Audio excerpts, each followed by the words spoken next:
Bismillahirrahmanirrahim. Assalamualaikum warahmatullahi wabarakatuh. Alhamdulillahi rabbil alamin. Wassalatu wassalamu ala ashrafil anbiya'i wal mursalin wa ala alihi wa sahbihi ajma'in, amma ba'du. Bapak-bapak, ibu-ibu, saudara-saudara sekalian, para as-shaimina was-shaimat yang melaksanakan ibadah puasa Ramadan, sebelum kita mengumandangkan iqamah untuk mengerjakan sholat zuhur berjamaah, kita melakukan kajian singkat.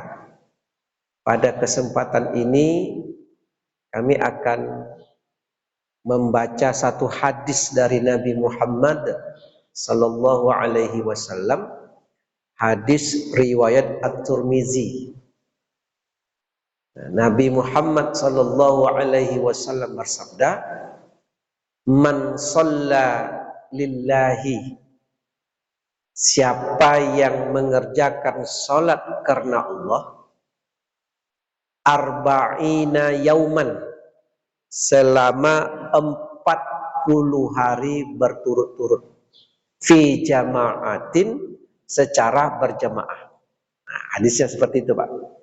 Jadi siapa yang mengerjakan sholat karena Allah, fi jama'atin, secara berjamaah, jadi tidak sendiri-sendiri, summa yudrikut takbiratal ula, kemudian ia mendapati takbiratul ihram bersama imam, tidak masbuk.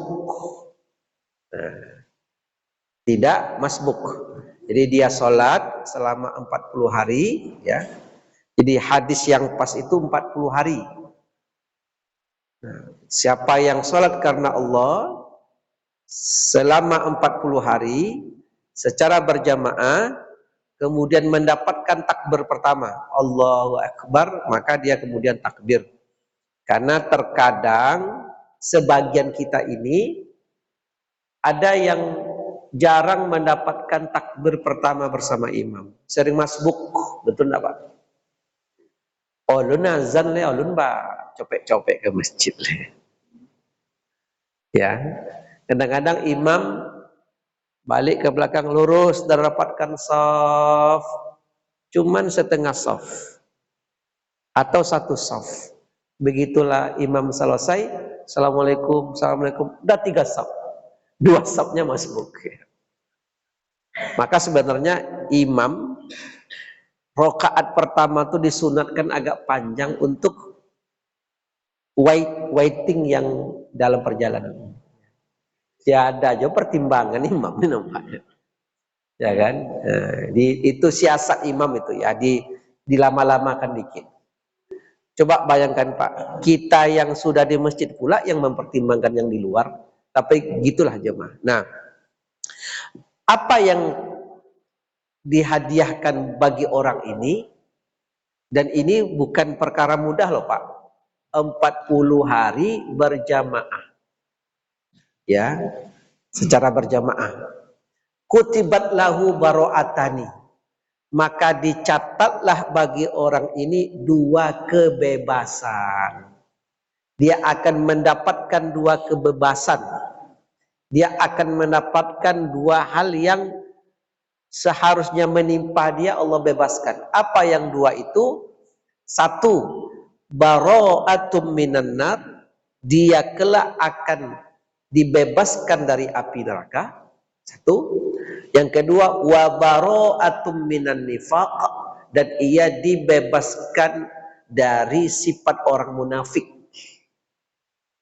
Hadis ini istinbatnya adalah ternyata orang Islam tapi tidak sholat ke masjid itu orang munafik rupanya Pak. Nah, itu kata hadis. Nah, jadi saya baca lagi.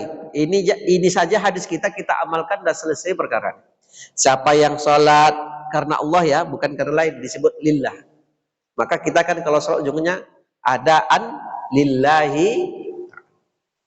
Siapa yang sholat karena Allah 40 hari fi jama'atin berjamaah, kemudian mendapatkan takbir yang pertama, Allah bebaskan dari dua hal.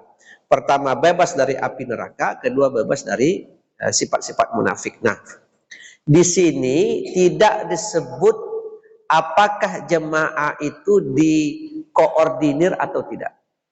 Yang penting berjamaah. Maka dulu orang tua-tua kita, saya orang Bangkinang Pak, nenek saya sebelah ibu itu ikut suluk, basuluk namanya. Kapan mereka masuk suluk itu? 10 terakhir bulan Sya'ban dan 30 hari di bulan Ramadan. Jadi 10 hari di bulan Sya'ban, 30 hari di bulan Ramadan, berarti 10 tambah 30, 40. Selama 40 hari itu mereka tidak pulang-pulang. Membayarlah sekitar 3 juta, makan, minum, fasilitas di situ. Semacam surau yang kemudian dibatasi dengan kain-kain, mereka tidur di situ segala macam. Ada mandi. Dulu tidak beban akomodasinya, tidak beban, karena surau itu di tepi sungai. Jadi orang mandinya di sungai. Kalau sekarang kan mesti listrik, mesin air dan segala macam. Nah, kapan baru nenek ini keluar? Pas awal 1 Syawal Idul Fitri. Jadi pas 1 Syawal masuk, ya, datanglah kami anak-anaknya menjemput nenek tadi dengan bawa makanan. Makan sama-sama di situ, nanti baru dibawa pulang. Berapa lamanya mereka? 40 hari. Ternyata orang-orang tua kita dulu arif dan bijaksana. 40 hari ini kalau tidak diorganisatoris secara berkelompok, susah kita melaksanakan. Betul apa tidak Pak? Kalau tidak berkelompok kita susah. Tapi kalau berkelompok, masuk camp, ya, kemudian kita kerjakan, maka 40 hari. Nah, apa yang hendak dicapai oleh hadis ini adalah bahwa sebagai kaum muslimin, menjaga sholat 5 waktu setiap hari itu adalah satu kewajiban bagi kita. Ya. Dan pada awal-awal Islam, kalau kita, kami kalau di kampus Pak ada namanya mata kuliah tarikh tasrik. Tarikh itu sejarah, tasrik ditetapkan hukum. Sejarah ditetapkannya hukum-hukum dalam Islam. Nanti kapan Allah wajibkan sholat 5 waktu, kapan Allah wajibkan haji, kapan Allah wajibkan zakat, atau kapan Allah turunkan larangan minum khamar, karena awal-awal Islam belum haram. Kapan Allah haramkan judi, kapan Allah haramkan seorang anak kandung haram menikah dengan perempuan yang pernah menikah dengan ayah kandung. Jadi umpamanya kita punya ayah umurnya 65 tahun, kemudian dia menikah dengan seorang gadis umurnya 22 tahun. Hebat ayah kita nih, mantap dia. Jago pula dari kita lagi, keren ya ini ya. Ya kan? Ya. Dapat dia Pak umur 22. Terus cantik. Tentu karena ini ayah kandung, kemudian menikah dengan seorang perempuan, otomatis itu disebut dengan istri ayah. Dulu awal-awal Islam, kalau ayah kandungnya ini wafat, maka istri ayah itu bisa dinikahi oleh anak kandung. Maka ia bisa berpesan, nah ini istri ayah ini cantik nih, baik perangiannya. Nanti kalau mati ayah, engkau yang menjaganya, nikahi. Itu awal-awal Islam boleh. Tapi begitu turun ayat Al-Quran, wala tankihu manakaha aba'akum minan nisa, haram kalian menikahi perempuan yang pernah nikah dengan ayah kalian. Maka sejak turunnya hukum itu, maka anak kandung tidak boleh menikahi istri dari ayahnya. Paham bapak-bapak nih? Yang coba pula lagi. Nah, ayah ada stok 2 nih, jangan coba lagi. Haram, haram, tidak boleh. Nah itu ada sejarahnya. Kembali kita ke sholat. Sholat ini ada sejarahnya. Kapan Allah wajibkan sholat 5 waktu? Dalam sejarah tarikh tasrik itu diwajibkan pada tahun ke-10 dari kenabian, umur Nabi 50 tahun. Jadi Nabi Muhammad sallallahu alaihi wasallam mengerjakan 5 salat 5 waktu itu, subuh, zuhur, asar, maghrib, isya. Dalam sejarah itu Allah wajibkan pada tahun ke-10 dari kenabian, umur Nabi 50 tahun. Jadi Nabi tidak salat dari kecil, Pak. Jadi kalau ada kawan-kawan Bapak umurnya masih 45, belum juga salat 5 waktu, berarti dia tamat dari kitab Tarikh Tasrik ini berarti. Nggak bisa, dia harus salat dari awal. Ya, salat dari awal. Nah, sekarang nanti akan ada sejarah kapan Allah wajibkan wudu. Nah, wudu itu Allah wajibkan di Madinah. Sementara salat Allah wajibkan di Mekah. Jadi ada beberapa tahun kaum muslimin sudah salat 5 waktu tapi belum berwudu. Kenapa? Ayat wuduknya belum turun. Nah, ini sejarah. Termasuklah nanti salat berjamaah. Meskipun sholat berjamaah ini, meskipun sholat 5 waktu Allah wajibkan di Mekah, tapi berjamaahnya itu tidak bisa di Mekah. Ada sekitar 3 tahun kaum muslimin tidak bisa sholat berjamaah di Mekah karena faktor keamanan. Kalau ada sholat ditangkap, ya, kemudian ditangkap, dipersekusi, dipenjara, disiksa, maka kaum muslimin sholatnya sembunyi-sembunyi, dakwanya pun sembunyi-sembunyi. Begitu kerasnya. Kenapa?